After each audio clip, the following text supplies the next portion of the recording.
Praise the Lord. জয় মেছি আজি আমি ঈশ্বৰৰ বাক্যৰ পৰা কিছুমান কথা আমি শিকিবলৈ গৈ আছোঁ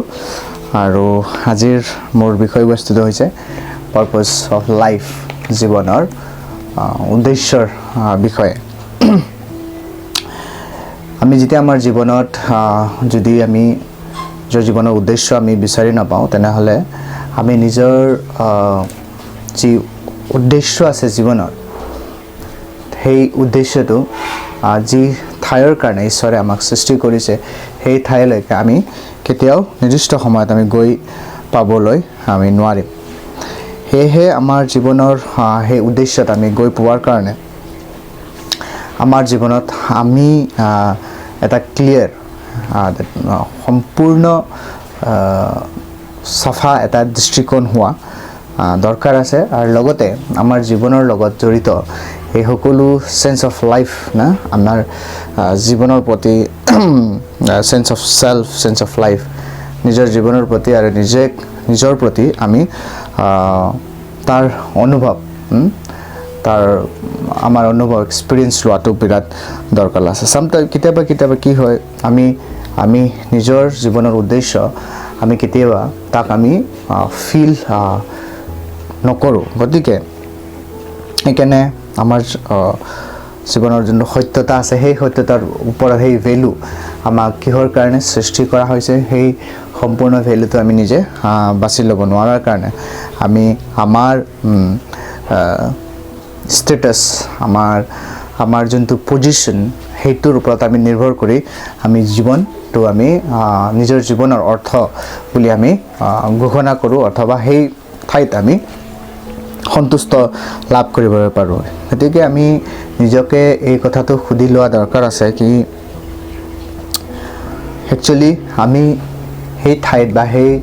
উপস্থিতিত গৈ পাই আমাৰ কি পাবলগীয়া দৰকাৰ আছে সেই বিষয়ে আমি জনা বিৰাট দৰকাৰ সেয়েহে কিছুমান ব্যক্তিবিলাকে নিজৰ জীৱনৰ সম্পূৰ্ণ উদ্দেশ্যটো বুজি নোপোৱাৰ কাৰণে তেওঁলোকে সময়ক উপযুক্ত হিচাপে ব্যৱহাৰ নকৰি তেওঁলোকে কি কৰে বেছি দকৈ নিজৰ জীৱনৰ গভীৰতালৈ নাযায় আৰু তেওঁলোকে ভাবে এইটো জীৱনটো জাষ্ট এটা খন্তেক সময়ৰ কাৰণে হয় সেইকাৰণে আনন্দ ফূৰ্তি তামাচাৰ মাজেৰে জীৱন অতিবাহিত কৰে হয় আমাৰ জীৱনত ৰিক্ৰিয়েশ্যনৰো দৰকাৰ আছে কিন্তু সেই সকলোবোৰ ৰিক্ৰিয়েশ্যনৰ মাজতো আমি নিজৰ উদ্দেশ্য সীমাৰ পৰা আমি বাহিৰত হ'বলৈ নালাগে নহ'লে যদি আমি সেই উদ্দেশ্যৰ সীমাৰ পৰা আমি বাহিৰত হৈ যাওঁ তেতিয়াহ'লে আমাৰ ওপৰত আমাৰ যোনটো পটেনচিয়েল আছে আমি যি কৰিব কাৰ্য যি দক্ষতা আছে সেই তালৈকে আমি ঢুকি নাপাম আৰু আমি মিছ আউট হৈ যাম সেয়েহে আমি আমাৰ জীৱনত কিছুমান বস্তুবিলাক আমি কি কৰিব নোৱাৰোঁ সেই নিৰ্দিষ্ট ঠাইলৈকে আমি গৈ নোপোৱাৰ কাৰণে আমি নিজৰ আনফুলফিলমেণ্ট ৰিজাল্টত আমি গৈ পাওঁ আৰু আমাৰ ভাৱনা চিন্তা চৰ্চা আৰু জীৱনৰ যোনটো উদ্দেশ্য আছিল তাক আমি কেতিয়াবা সলনি কৰি লওঁ হ'ব পাৰে ফেমিলি হ'ব পাৰে ঠাই হ'ব পাৰে নাম অথবা নিজৰ কাম সেইবিলাক আমি কি কৰোঁ সলনি কৰি লওঁ আৰু সলনি কৰি আমি জীৱনৰ যোনটো আমাৰ আচল উদ্দেশ্য আছিল তাক আমি হেৰাই পেলাওঁ তো আমাৰ পৰিচয় আমাৰ কামৰ পৰিচয় আমাৰ যোনটো দায়িত্ব আছে সেইটোৰ ওপৰত নিৰ্ভৰতা কৰে so' the responsibility we have that's শ্ব'জ our the purpose of life the whatever position we are the responsibility we have to take it fully আমি যি ঠাইত আমি আছোঁ সেই পজিশ্যনৰ কেৱল ৰেছপনচিবিলিটিটোহে আমাক কি কৰে আমাৰ জীৱনৰ উদ্দেশ্যটোক আহিবলৈ সহায় কৰে আমি যেতিয়া ঈশ্বৰৰ বাক্যৰ পৰাও আমি যেতিয়া চাওঁ ঈশ্বৰৰ বাক্যত অতি সোনকালে অতি সুন্দৰ স্বৰূপে ঈশ্বৰে মজেছক যেতিয়া বাছি লৈছিলে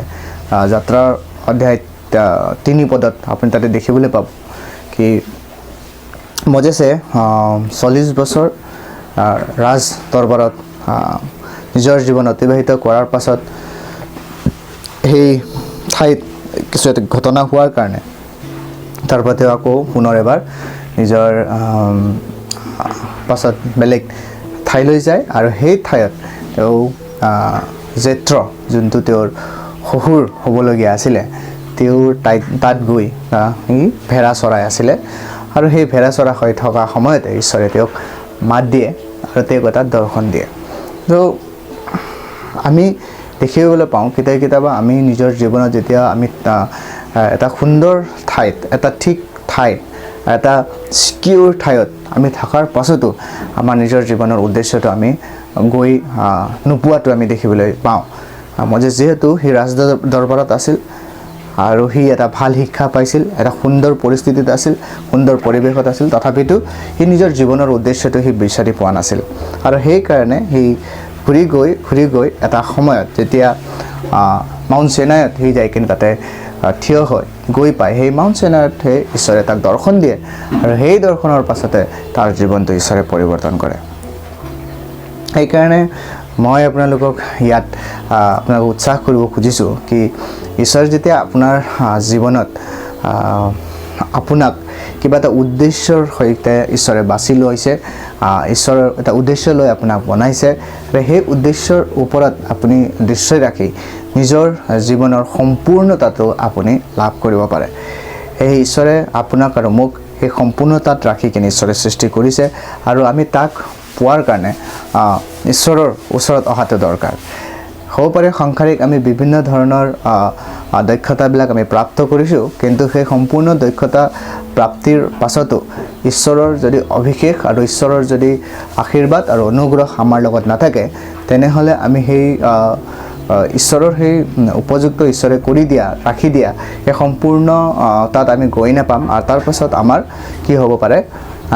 আমি আমাৰ জীৱনৰ উদ্দেশ্যৰ পৰা আমি হেৰাই যাব পাৰিম সেয়েহে আপুনি আৰু মই সেই উদ্দেশ্যটো পোৱাৰ কাৰণে ঈশ্বৰৰ ওচৰত থকাটো বিৰাট দৰকাৰ আছে আৰু ঈশ্বৰৰ উপস্থিতিত থকাৰ কাৰণে আপুনি আৰু মই অতিকৈ সহজতে ঈশ্বৰৰ ওচৰত আমি প্ৰাৰ্থনা কৰিব পাৰোঁ আমি থকা আমাৰ বাইবেল আমি অধ্যয়ন কৰিব পাৰোঁ আৰু লগতে এক আনজনৰ বিশ্বাসী সৈতে লগত বহি কথা বতৰা ঈশ্বৰৰ আৰাধনা প্ৰাৰ্থনা কৰি আনক উৎসাহ কৰি আমি কি কৰিব পাৰোঁ আমি আগবাঢ়ি গৈ থাকিব পাৰোঁ সো তেতিয়া ঈশ্বৰৰ উপস্থিতিত আমি যেতিয়া থাকোঁ তেতিয়া আমি ঈশ্বৰৰ নিজৰ জীৱনৰ আমি উদ্দেশ্যটো আমি বিচাৰি পাওঁ ঈশ্বৰৰ জীৱনৰ উদ্দেশ্যটো যেতিয়া মজেছ সেই মাউণ্ট চিনাইত গৈ পাইছিলে তেতিয়াহে তাক ঈশ্বৰে তেওঁক মাত দিছিল আপোনাক আৰু মোৰ জীৱনৰ যদি উদ্দেশ্য আমি পাব লাগে তেনেহ'লে আমি ঈশ্বৰৰ ওচৰত থকাটো বিৰাট দৰকাৰ আছে আৰু ঈশ্বৰৰ মাত শুনি কিনে আমি আগবঢ়াটো দৰকাৰ আছে যেতিয়া আমি ঈশ্বৰৰ মাত সম্পূৰ্ণৰূপে শুনা পাওঁ তেতিয়াহে আমি নিজৰ জীৱনৰ উদ্দেশ্যটো আমি গম পাম আৰু ইয়াক সম্পূৰ্ণ কৰিবলৈ ঈশ্বৰে আমাক সাহসো প্ৰদান কৰে so God called Moses not in the palace not wherever he walked but from the place where God is ঈশ্বৰে মানুহক মজেছক ঈশ্বৰে মাতিলে এই ৰাজদৰবাৰত নহয় সেই কাম কৰি থকা ঠাইত নহয় কিন্তু য'ত ঈশ্বৰ আছে ঈশ্বৰ থাকে য'ত ঈশ্বৰৰ উপস্থিতি আছে সো আপুনি আৰু মই নিজৰ জীৱনৰ উদ্দেশ্যটো পোৱাৰ কাৰণে ঈশ্বৰৰ উপস্থিতিত থকাটো বিৰাট দৰকাৰ আছে উদ্দেশ্যবিহীন হোৱাৰ কাৰণে আজি আমি কি হৈ আছোঁ আমি জীৱনত বিৰাট হাৰাশাস্তি আৰু যাতনাৰ ফলত আমি ভুগি আছোঁ জীৱনৰ উদ্দেশ্য কেৱল ঈশ্বৰেহে আমাক দিব পাৰে যিহেতু তেওঁহে আমাক সৃষ্টি কৰিছে ঈশ্বৰে কৈছে মোৰ লগত কি আছে তোমাৰ কাৰণে ভাল পৰিকল্পনা আছে আৰু যি পৰিকল্পনা তোমাৰ উন্নতিৰ কাৰণে তোমাক শেষ কৰিবৰ কাৰণে নহয় তোমাক শান্তি আৰু জীৱন দিবৰ কাৰণে সো ইটছ বেটাৰ এইটো ভাল যাতে আমি ঈশ্বৰৰ ওচৰত গৈ ঈশ্বৰৰ পৰা আমি উদ্দেশ্য গ্ৰহণ কৰোঁ তাৰ কাৰণে কিছু সময় আমি ঈশ্বৰৰ সময় অতিবাহিত কৰা দৰকাৰ ঈশ্বৰৰ মাত শুনা দৰকাৰ আৰু নিৰন্তৰে প্ৰাৰ্থনা আৰাধনা আৰু ফেলোশ্বিপ সংগতিত লাগি থকাটো বিৰাট দৰকাৰ আছে সো ইটছ নেভাৰ লেট না এইটো দেৰি হোৱা নাই যদিও আপুনি জীৱনৰ উদ্দেশ্য আপুনি পোৱা নাই সো কাম ক্লোজাৰ টু গড ঈশ্বৰৰ ওচৰলৈকে আহক আৰু আপোনাৰ জীৱনৰ উদ্দেশ্যটো আপুনি গ্ৰহণ কৰক যেতিয়া ঈশ্বৰে তেওঁক মাত দি আছিল সেইটো সময়ত তাতে জ্বলি থকা এটা জোপোহা যি জুই জ্বলি আছিল সেই জুই জ্বলি থকা জোপোহাৰ ভিতৰত যেতিয়া মজেছে দেখা পালে সেই এই জোপোহাটোত জুইটো জ্বলি আছে কিন্তু সেই জোপোহাটো জ্বলা নাই সেইকাৰণে তাক চাবৰ কাৰণে সি যেতিয়া ওচৰলৈ যায় ঈশ্বৰে তাক মানা কৰে কি তুমি কি কৰা এইটো পবিত্ৰ ভূমি হয় তুমি নিজৰ যি ভৰিৰ জোতা আছে এইটো খুলি কিনে আহা তো যেতিয়া ঈশ্বৰে মানুহক মাতে যেতিয়া ঈশ্বৰে মানুহক দৰ্শন দিয়ে সেই দৰ্শনটো দেখোঁতে জ্বলি থকা যেন দেখা পায় কিন্তু একচুৱেলি সেইটো আমাক জ্বলাবৰ কাৰণে নহয় কিন্তু আমাক পোহৰ দিবৰ কাৰণে হয় যেতিয়া ঈশ্বৰে আপোনাক কিবা এটা উদ্দেশ্য দি কিনে বনাইছে সেই উদ্দেশ্যত যেতিয়া আপুনি সম্পূৰ্ণতা লৈ আপুনি গৈ থাকে তাক চাই আগবাঢ়ে তেতিয়া কি হ'ব আপোনাৰ জীৱনত ইউ উইল বি ছেটিছফাইড আপুনি আপোনাৰ দৰ্শনত আপুনি জ্বলি শেষ হৈ যাব পাৰে বেলেগৰ দৰ্শনত আপুনি জ্বলি শেষ হৈ যাব পাৰে আপোনাৰ নিজৰ দৰ্শনতো আপুনি জ্বলি শেষ হৈ যাব পাৰে কিন্তু ঈশ্বৰে যি দৰ্শন আপোনাক দিছে ঈশ্বৰে যি মাত আপোনাক দিছে ঈশ্বৰে যি আপোনাক মাতিছে সেইটো যদি আপুনি সম্পূৰ্ণতাত যদি আপুনি থাকে উদ্দেশ্য লৈ আপুনি জীয়াই থাকে তেনেহ'লে আপুনি জ্বলি থাকিব তথাপিতো আপুনি ভস্ম হৈ নাযায় আৰু আন ব্যক্তিবিলাকে দেখা পায় আপোনাৰ আচৰিত কাৰ্যবিলাক দেখা পায় তেওঁলোকে ঈশ্বৰৰ মহিমা কৰিব চ' বি ইটছ ভেৰি ঈশ্বৰে প্ৰভু যীশুৱে কৈছিলে কি তোমালোকে মোৰ কি লোৱা মোৰ ভাৰবিলাক তুমি লোৱা আৰু তোমাৰ ভাৰবিলাক মোক দিয়া মোৰ ক্ৰুচ তুলি লোৱা কাৰণ মোৰ ক্ৰুচটো কি আছে সহজ আছে সেয়েহে আমি ঈশ্বৰৰ ক্ৰুচটো আমি লৈ আমি জীৱনটো আগবঢ়া দৰকাৰ আছে হ'ব পাৰে ঈশ্বৰৰ ক্ৰুচটো আমি দেখিবলৈ বহুত কঠিন পাওঁ দুখ পাওঁ কষ্ট পাওঁ হোৱাৰ দৰে লাগে কিন্তু আচলতে সেইটোহে সহজ আছে প্ৰিয়সকল আৰু আমি যি বুজ লৈ আছোঁ সেইটো বস্তু বহুত ভাৰী আছে আৰু সেই বস্তু আমি কি কৰিব নোৱাৰোঁ নিজেই আঁতৰাই ল'ব নোৱাৰোঁ কাৰণ সেই বস্তু আমি নিজেই লৈছোঁ কিন্তু ঈশ্বৰে যি দৰ্শন দিছে সেই দৰ্শনত আপুনি গৈ থাকিলে আপুনি কেতিয়াও জ্বলি নাযায় চ' মই আপোনাক সেইটো উৎসাহ কৰিব বিচাৰোঁ আপোনাৰ জীৱনৰ উদ্দেশ্যত আপুনি আহক আপুনি সেই উদ্দেশ্য পোৱাৰ কাৰণে ঈশ্বৰৰ ওচৰত অহা দৰকাৰ আছে আৰু যেতিয়া যি ঈশ্বৰে আপোনাক যি দৰ্শন দিছে যি ভিজন ঈশ্বৰে আপোনাক দিব যি মিছন আপোনাক ঈশ্বৰে দিব সেইটোত আপুনি কেতিয়াও শেষ হৈ নাযায় বহুত ব্যক্তিবিলাকে ঈশ্বৰৰ দৰ্শন লৈ নিজৰ দৰ্শন প্ৰাপ্ত কৰি ঈশ্বৰৰ উদ্দেশ্যৰ ঈশ্বৰৰ মহিমাৰ অৰ্থে তেওঁলোকে আগবাঢ়ি গৈ আছে আৰু তেওঁলোকৰ জীৱনৰ পৰা আমি উৎসাহিত আমি হ'ব পাৰোঁ কি তেওঁলোকে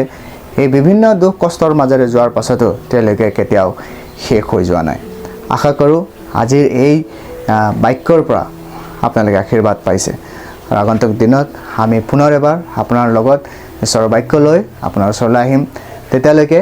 আমি এজনে আনজনৰ কাৰণে প্ৰাৰ্থনা কৰি থাকোঁ ধন্যবাদ ঈশ্বৰে আপোনাক আশীৰ্বাদ কৰক জয় মসিহ প্ৰেইজ দ্য লৰ্ড